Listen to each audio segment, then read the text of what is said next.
Hi everyone, welcome back. So in this video, I'm gonna share with you how to add the S&P 500 to MetaTrader 4.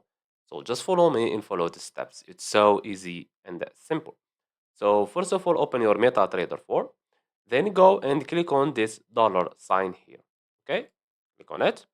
Then go to MetaTrader and click on indices or indexes. Okay, it's the same thing. And make sure that you link to your MetaTrader 4 with a broker.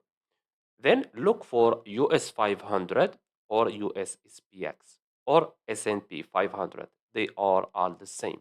Okay, so click on it one time, click on show symbol, and click on OK. Now, as you can see here, this is the US 500. Okay, this S&P. Now click on it and drag it and drop it here on the chart. And now, as you can see, US 500, 1 hour time frame, US SPX 500 index. Okay, and that's it. So I hope you found this video helpful. Don't forget to give us a like and subscribe. Thanks for watching and see you in the next one.